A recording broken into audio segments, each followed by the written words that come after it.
Dapat dili gyud manghilabot ang korte when it comes to impeachment, no, which is one of a kind na siya kanang impeachment, no. Dili dapat naay separation of powers, so ang isa ka branch of government sa hudikatura dili dapat mag-appeal sa kanang political nga exercise such as an impeachment. And secondly, Bombo Edna, dili man gyud no ma-deny, no, nya kung kamo magtiayon mag-asawa mo sa ato ang pag-file man gud nimo sa BIR naanay joint filing, no.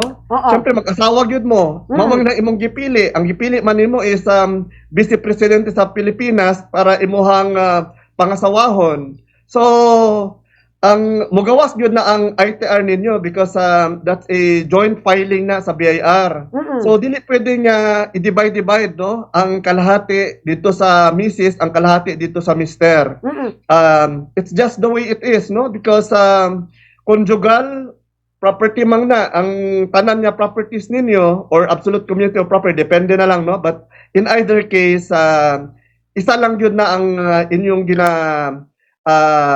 gina-file sa na ITR ngadto sa BIR. So dili man na pwede tungaon ang inyong ITR. Okay. So expected na siya nga i-deny jud na sa Regional Trial Court. Okay. Attorney, halimbawa kanang bank account nakapangalan lang halimbawa kay Attorney Mans Carpio, appeal paghihapon wala sa baysgutan diha sa impeachment trial, Attorney John.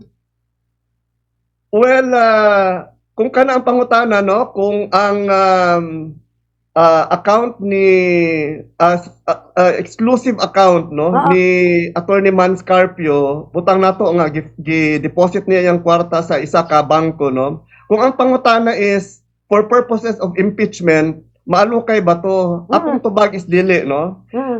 Pero kung ang pangutana is part ba na sa ilahang conjugal property or absolute community of property sa mag-asawa, appeal na siya.